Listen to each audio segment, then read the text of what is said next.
Siapa yang tahu arti kata korupsi? Kan uang negara. Kalau di sekolah diajari untuk mengambil uang negara nggak? Enggak. Pernah dengar kata korupsi di mana? Di TV.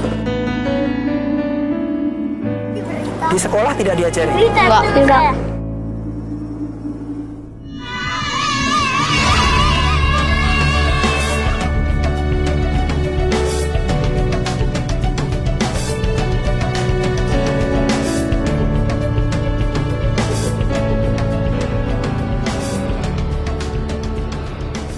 Welcome to a country where you'll find various forms of corrupt practices. Corruption on a grand scale and on a small scale has become the order of the day here. It is committed by anyone, regardless of sex and profession. It happens among the leaders as well as the rank and file members of organizations and among ordinary citizens.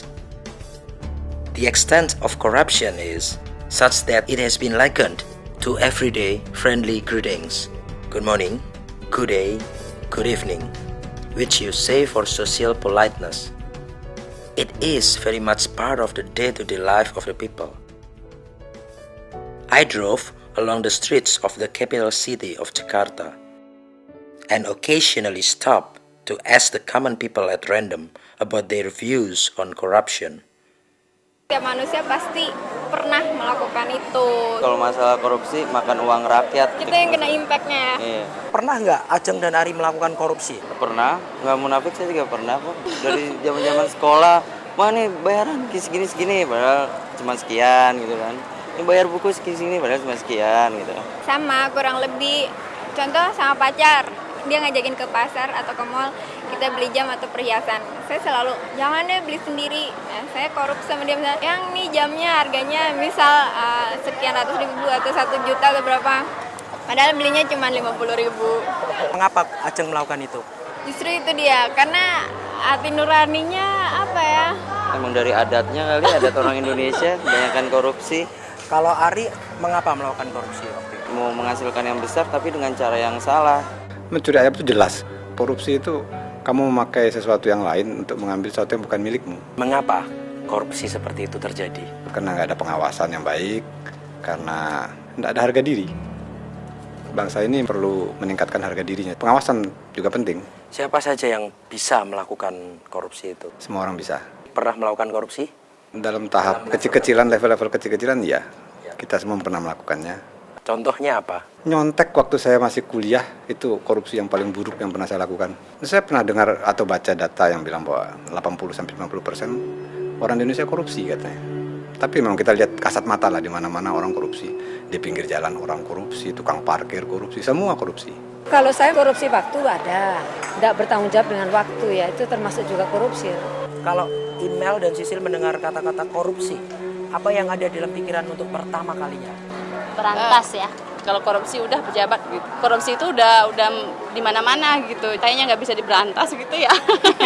Arti korupsi menurut pendapat pribadi itu apa? Mengambil hak orang lain ya. Bukan punya sendiri diambil. Itu mencuri. Ya, termasuk. Jadi korupsi dan mencuri itu sama? Oh, enggak, lebih halus ya. Penyelewengan. Kalau korupsi lebih halus, berkaitan dengan pemerintah. Kalau korupsi jabatan. Dan yang terlibat di situ orang-orang pintar tentunya ya. Dan orang-orang yang punya jabatan dan punya banyak uang. Tapi tetap korupsi. Sementara kalau mencuri ya mungkin kelas-kelas bawah, enggak sekolah. Lebih intelek ya, kalau yang korupsi lebih intelek. Iya. Sekarang korupsi itu kan merata udah dari atas ke bawah ya. Jadi kayaknya kalaupun pemberantasan itu memang harus dari akar-akarnya. Kalau mau berantas ya dari atas dulu. People in this country are usually reluctant and embarrassed to speak their minds without good reason. But I enjoyed meeting these people. They opened up and expressed their opinions in a spontaneous, natural way. Itu yang dimakan kan uang rakyat, Badu Amang, Tommy, keluarga dari Soeharto lah. Itu merugikan bangsa Indonesia. Kemiskinan bertambah gitu karena dikorupsi uangnya. Masa semua maunya aja korupsi begitu, gimana sih? Dia nggak memikirkan orang yang di bawah. Udah dapat jabatan malah enak-enakan aja dia. Korupsi memang tidak akan habis. Tidak akan habis tuh korupsi. Tapi kalau yang disebut koruptor itu kan besar-besaran. Ya korupsi mah boleh-boleh aja. Iya enggak ya? Tapi kalau yang besar-besar begitu bagaimana caranya? Ha? Sengsara lah bangsa Indonesia ini. Mulai membuat KTP, ya harus ada uang. Paling kalau disuruh-suruh beli rokok, harga 5.000 ya, saya bilang 6.000. Beli teh botol 1.500 ya saya bilang 2.000. Untuk menambah jajan saya aja. Korupsi itu kan dia mempunyai jabatan ya. Rakyat kecil sebenarnya juga bisa. Dia megang apa juga bisa terlaksana. Yang punya jabatan juga lebih bisa itu. Kalau saya ya bisa mungkin. Kalau saya kan rakyat kecil korupsi waktu. Belum ya.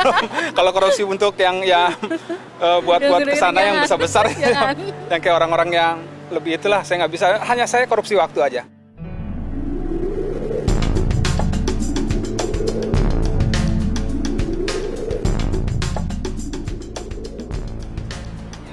There has always been a seminar on corruption throughout the country. I once joined one in Jakarta with the theme Corruption Mentality. Could we be free from it? The main speaker was Mr. Taufik Effendi, State Minister for Control of State Apparatus. Terjadinya korupsi pasti ada niat dan ada kesempatan. Kita tidak pernah merasa salah di kita. Karena itu kita dengan mata nanar menantang mengadakan seminar semacam ini. Tentu seminar semacam ini dilakukan oleh orang-orang yang tidak bersalah dalam korupsi, ya kan? His office is concerned with managing the machinery of government, a group of people notorious for corrupt practices.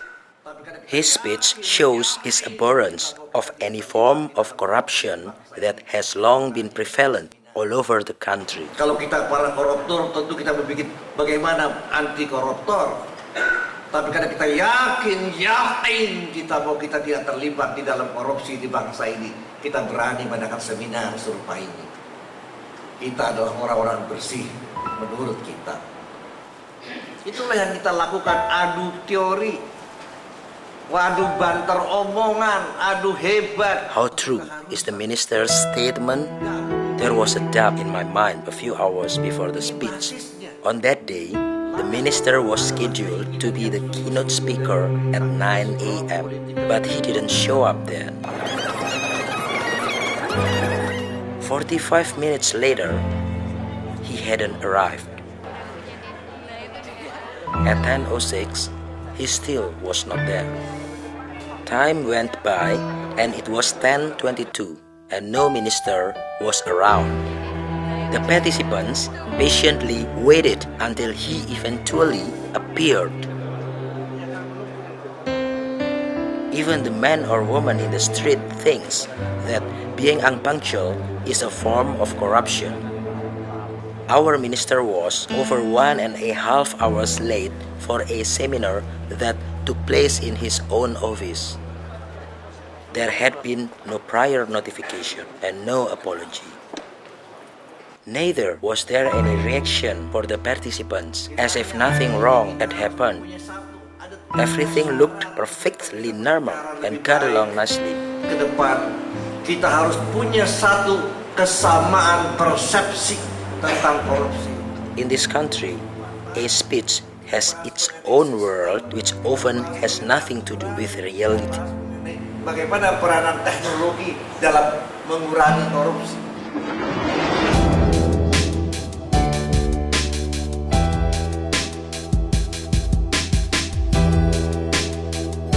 A friend of mine calls this country Indo-Pahit, which is a combination of Indonesia and Majapahit, a great kingdom in the archipelago in the 13th century.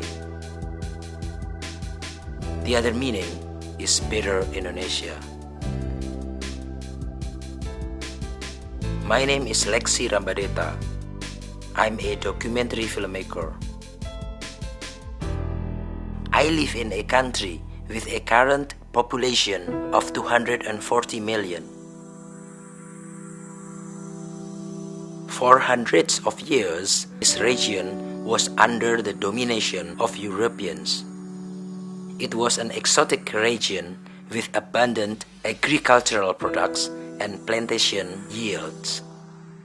The Dutch government and traders exploited the region's natural resources for more than 300 years.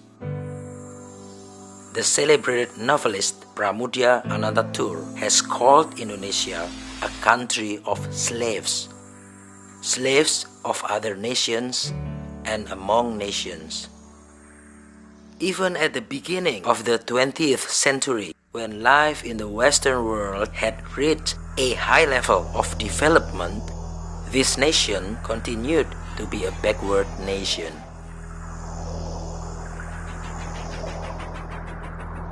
Here is record of children in the island of Bali in the 1920s. It is not difficult, even today, to see such a sight in Indonesia.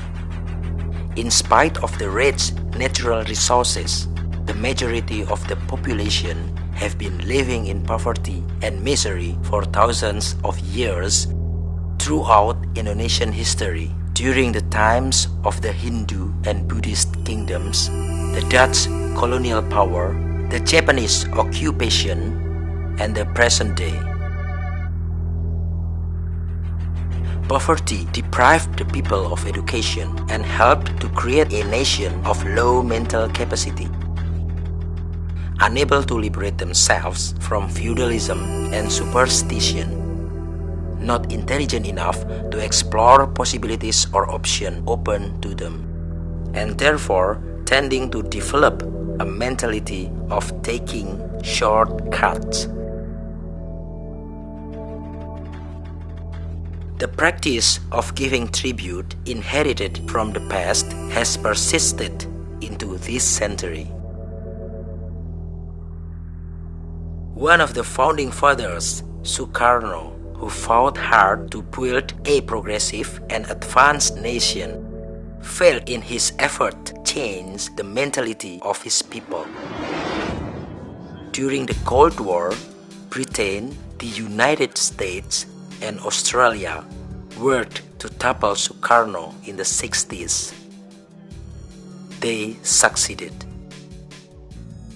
His successor, Suharto, who was supported by the three countries, had little concern with or regard for Sukarno's dream of establishing a truly independent nation. It was during the New Order that the shortcut mentality flourished through corrupt practices, beginning from officials at the top within the system. Big-time corruptors enjoyed their heyday under Suharto, the so-called father of development.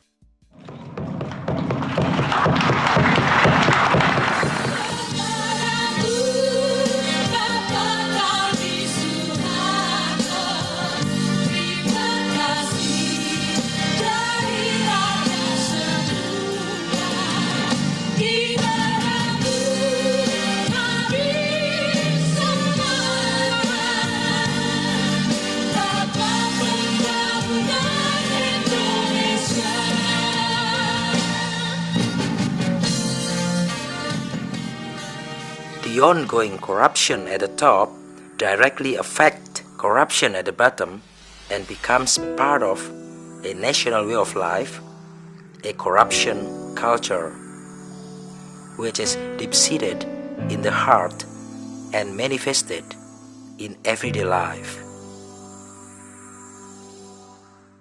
yet rejected in rhetoric and the code of conduct and morality. This is the contradiction faced by Indonesia today, the real impact of feudalism. I go along with my friend's destination, Indo-Pahit for Indonesia. With all its natural riches, it tastes bitter.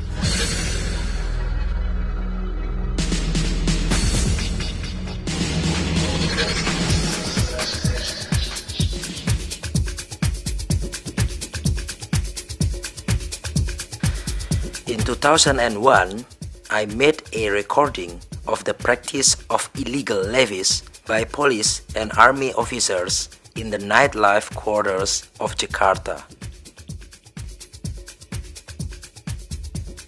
I easily recorded an employee of the establishment handing over an envelope to the officers in their patrol car.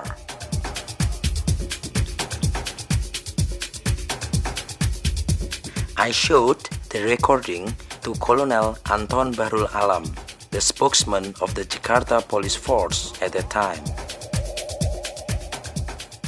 Tapi kalau dia cuman patroli terus duduk di salah satu kafe, terus orang yang kafe yang memberi duit, mungkin untuk minum itu yang halal. Tapi kalau yang tadi yang saya katakan di situ ada kejahatan, misalnya judi apa semuanya, dia datang situ dikasih duit dia pergi, bukan menangkap malah pergi, itu yang dilarang. In 2006, I revisited the place.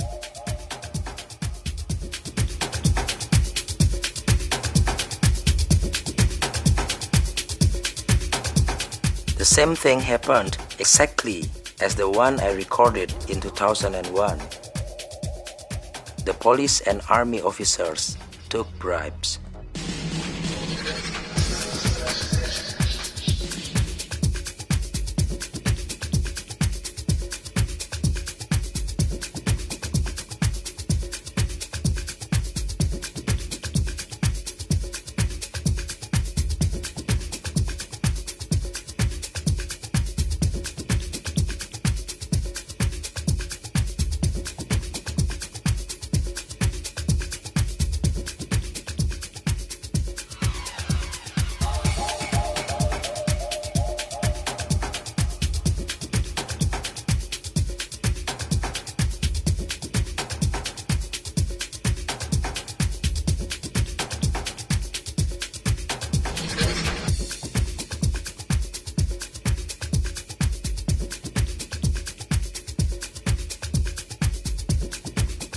The place is situated only 1.5 kilometers from the presidential palace.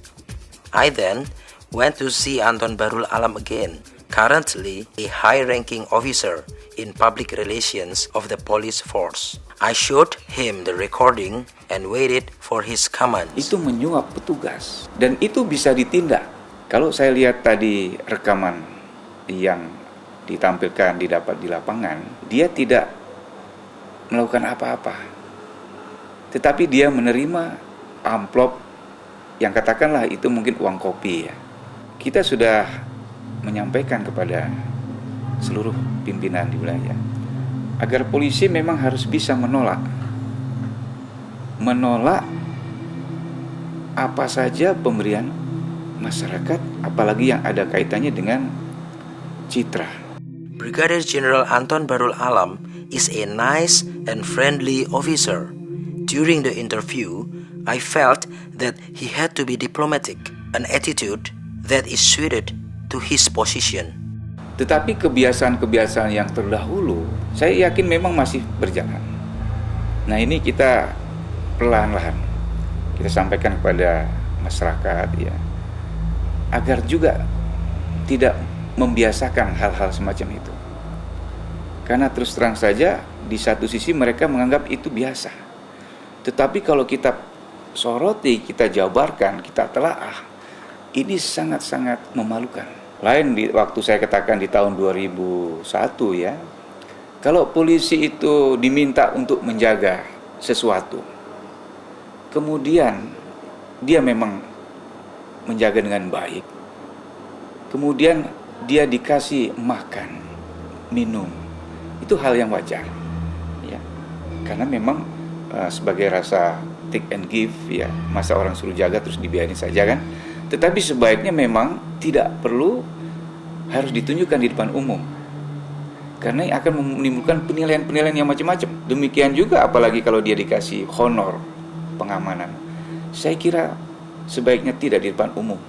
Tapi kenapa terjadi banyak sekali Pak di jalan setiap hari, setiap malam, dan berlangsung selama bertahun-tahun? Ya ini nanti akan kita berantas ya, akan diberantas. Memang memerlukan waktu karena banyak ya. Secara pribadi, apa sebenarnya yang menyebabkan mental korup ini terjadi di masyarakat kita, Pak? Ini Termasuk ya, kepolisian.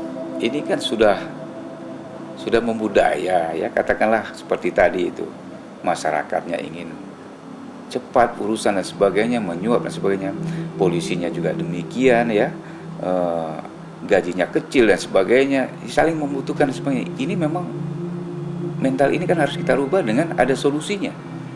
Tahun 2001 saya datang ke Bapak, tahun 2006 sekarang ini saya datang ke Bapak. Kira-kira nanti kalau 2 tahun lagi saya datang ke Bapak lagi, apa perubahan yang mungkin akan terjadi di bidang korupsi di kepolisian ini? Mudah-mudahan ada perubahan ya. Seperti apa, Pak? Kita lihat aja nanti.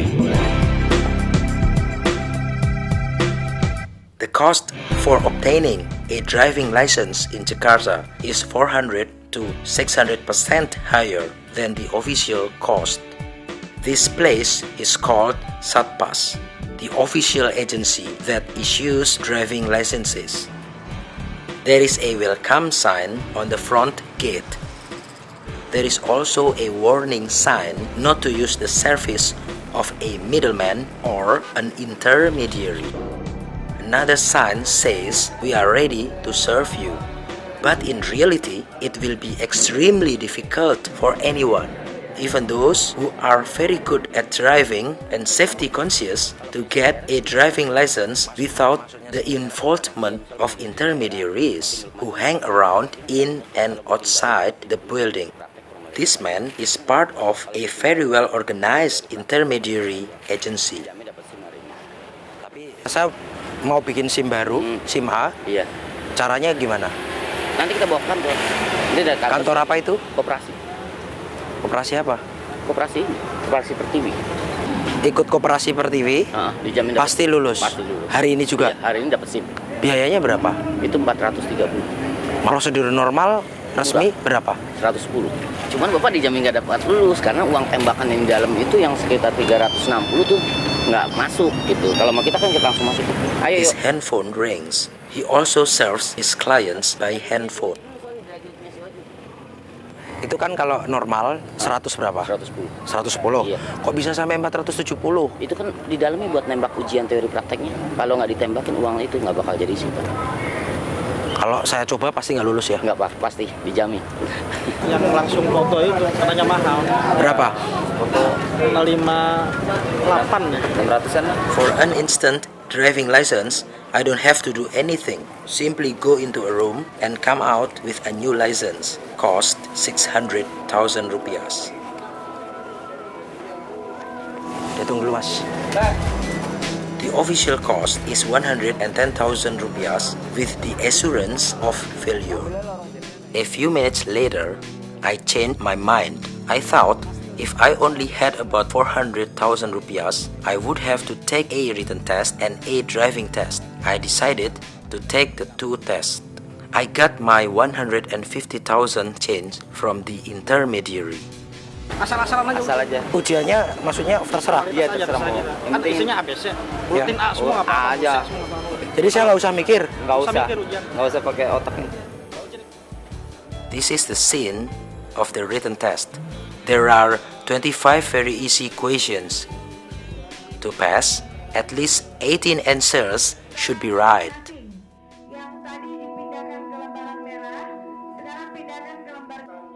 For the driving test, you only drive as far as 2 meters, and it's advisable to insert 5,000 or 10,000 rupiah in the document that will be signed by the officer in charge.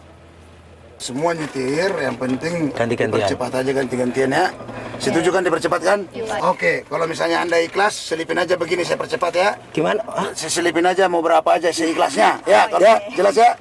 Ya, ini bawa 2 meter aja ya. I talked to some people who were taking the test. We all paid 400 to 600% higher than the official cost. Kasih uang berapa? 10. Bayar berapa tadi? Tahu berapa meter nyetir? Aneh orangnya. Iya, berapa meter nyetir? Baru juga jalan sedikit udah. 5 meter. Nggak nyampe. Langsung lulus dengan 10.000. Kalau kita kan bayar sana kan 400. Ya. Itu kan udah pasti lulus punya. Ya nggak, biar 0 bikin 18. Biar jawabannya salah, Salah tetap 18. tetap benar ya. Karena ada kodenya di situ. Betul, betul. So much for my experience of getting a driving license in Jakarta.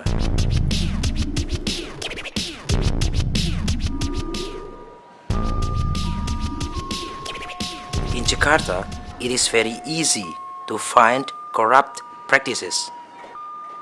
One example is the electric train station in Cawang. I have actually never done any direct research here. Friends told me how easy it is for people to get on the train without buying a ticket. I spent a few hours in Cawang and found at least 3 kinds of small-scale corruption committed by passengers, station staff, and vendors.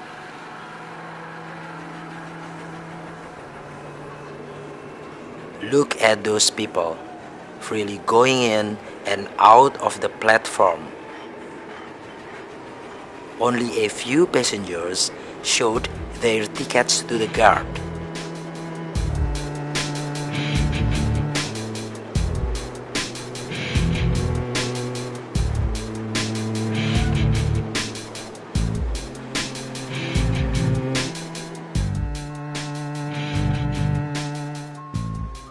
When he realized he was on camera, the guard became more disciplined.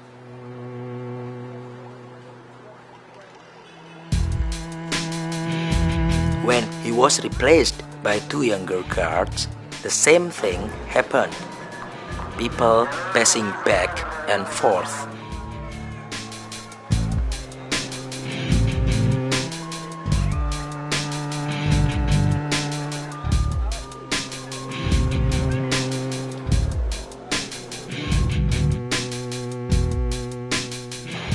Such scenes are not considered strange.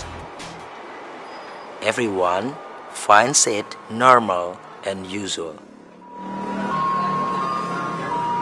Biasanya penumpang banyak yang bayar atau tidak? Ya kurang kontrol juga kayak sih. Banyak kan sih enggak. Banyak nggak bayar. Banyak kan enggak bayar. Banyak yang nggak bayar. Sih enggak bayar. Tapi tadi yang nggak bayar disuruh bayar. Suruh beli karcis biasanya kalau ada apa gini-gini mah. Maksudnya? Ya kalau pas lagi ada kontrolan gini ya suruh pada beli karcis mereka balik gitu. Maksudnya saat ada syuting. Ketika di syuting. Biasanya orang-orang suka lolos-lolos aja. Jadi itu pura-pura saja. Ya nggak terlalu kontrol gitu loh, nggak terlalu ketat. Lebih banyak penumpang yang membayar karcis atau tidak? Banyak baru ngomongnya pada. Sementara ini nggak kelihatan nggak ketahuan, cuma kalau di atas banyak yang nggak bayar, yang bayar di atas. Bayar ke siapa? Ke kondekturnya. Bayar berapa? Ya 1.000 lah, udah biasa itu. The Cawang station issues a regulation forbidding sidewalk vendors to operate on station platform. The regulation is written on a banner in large-sized letters. As you can see, tens of vendors are there doing business by paying officials at the station. Berapa bayar sewa? 5.000. Goceng. Selama untuk 1 hari? Iya 1 hari. Bayar kemana? Pak Kais. Siapa? Pak Kais. Siapa itu? Pak Basir. Dia siapa Pak Basir itu?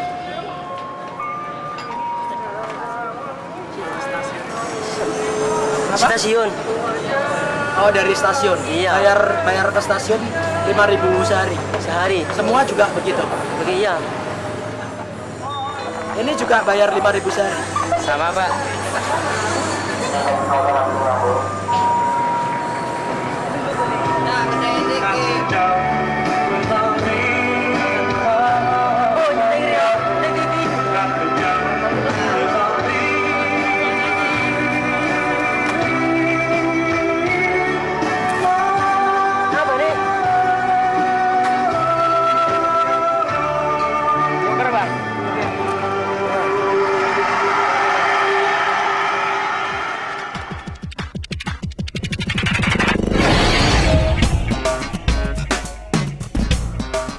Leo Dewabrata, a friend of mine, is an entrepreneur who started life at the bottom and is making his way up. Berbagai macam wilayah usaha telah ku jalanin, mulai dari travel, rental, komputer, perkayuan. Kalau sekarang aku lagi menekunin usaha printing ya. Leo has often done some businesses with extremely corrupt government departments and therefore is very familiar with corrupt practices. I interviewed him about his experience and his view on corruption. Menurut pengalaman yang pernah kamu alami saat mempunyai klien dari pemerintah Indonesia atau pemerintah lokal Jakarta, prosesnya bagaimana? Kamu bisa mendapatkan project itu dari awal sampai bisa goal. Dalam prosesnya muncul suatu bahasa-bahasa yang kita harus pahami. Semua pelaku usaha cenderung paham bahasa-bahasa yang mereka gunakan. Dan apabila mereka tidak paham, mereka tidak akan ada di sana. Menurutmu, apa itu korupsi? Korupsi ya solusi. Kalau menurutku, korupsi solusi. Mengapa bisa begitu? Sebab semua jalan gitu ya untuk mencapai satu tujuan itu komponen terpenting itu adalah korupsi. Ini udah bagian dari hal yang wajar. Korupsi memang satu hal yang ya udah sama-sama tahu lah. Leo is a hard worker and always wants to get ahead. He is also an honest person who speaks his mind. His experience shows that there are effectively more real regulations than the written official regulation. Kalau misalkan orang departemen bilang sama aku, kamu masukkan saja angka real, ya sudah aku masukkan angka real. Tidak ada markup, tidak ada penggelembungan. Toh ini tidak melakukan apa-apa kok. Dan kamu juga tidak rugi kan? Tidak rugi. Jadi kamu melakukan itu, setuju dengan aturan itu karena memang dari atas. Dari atas. Sebab yang menentukan aturan itu bukan aku, mereka. Sebetulnya kalau mereka mau mengerjakan itu dengan baik-baik saja gitu ya, dan mereka kerjakan dengan porsinya, dan mereka dibayar oleh pemerintah untuk mengerjakan itu, buat mereka sebetulnya apa ruginya gitu loh. Tapi kan ini masalah mental. Menurutmu dari mana sebenarnya harusnya memberantas mental atau budaya korupsi ini? Pada prinsipnya sih dari atas. Yang ideal ya, kalau yang ideal, sangat ideal sekali, harus ada suatu shock terapi ya. Kalau kita belajar dari Cina, ada sang koruptor yang digantung mati. Kalau toh di level atasnya berani seperti itu, aku optimis bisa jalan. Sebab orang Indonesia gitu ya, nggak akan takut kalau cuma ditakut-takutin. Karakternya seperti itu. Nah, apabila ditakut-takutin udah nggak mempan gitu ya, akan mencari celah lagi. Sangat memungkinkan sekali orang Indonesia ini sangat kreatif sekali. Kalau kita mulai dari mental itu udah sangat susah sekali. Cuman satu hal, orang Indonesia itu cuma satu. Orang Indonesia, mungkin pada orang umumnya lah, takut mati tuh. Tapi hukuman mati itu melanggar hak asasi atau tidak? Kan kalau kita pengen memberantas, kalau orang kita ini, kalau kita bicara hukuman-hukuman, kalau bicara penjara, ya itu orang penjara juga kan bisa diatur. Susah, kalau hukuman mati kan mentok. Udah mentok, ini contohnya, kau lakukan korupsi, hukumanmu mati.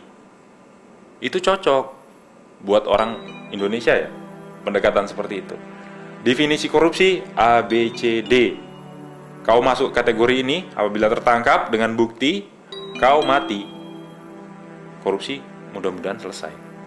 KPK yang dibentuk dengan semangat yang tinggi untuk memberantas korupsi, dan ada beberapa pekerjaan yang mereka lakukan dengan sukses. Apa komentarmu?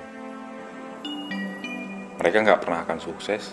Sebab mungkin KPK itu hanya 10% orang-orang yang sama persis dengan KPK yang ada di Indonesia. Mau nangkap orang-orang yang ada 90%-nya. Orang nggak pernah korupsi kok tahu korupsi dari mana no? Ya sekarang gini aja lah, kan logikanya kan simpel saja. Kalau mau menangkap korupsi, kita bukan mengajari ya.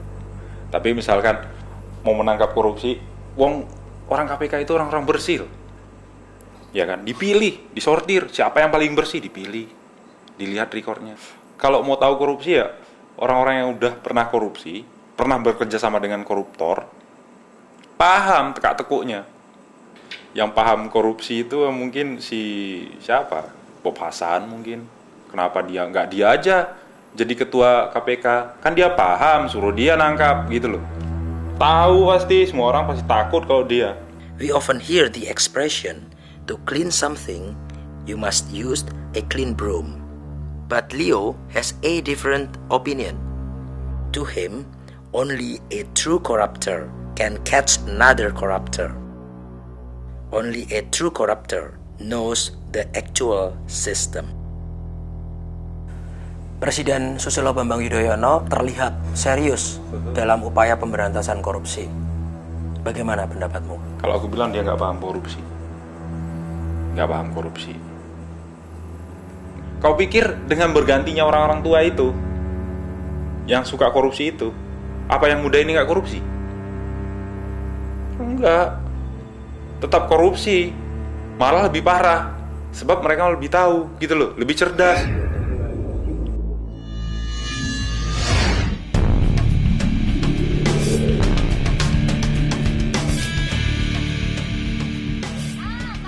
The culture of corruption has flourished from generation to generation. What will our future be like? Will it be as sturdy as the national monument, a column in the heart of the capital city with a bronze torchlight plated with 35 kilograms of gold, erected 45 years ago for the sake of national dignity and pride? Or will it be as real as this condition? A society that continues to live in poverty in an increasingly degenerate country because of its own mentality. This location is only less than 2 kilometers from the monument, only 1.5 kilometers from the elite residential complex of Menteng. To me, this area is the real national monument.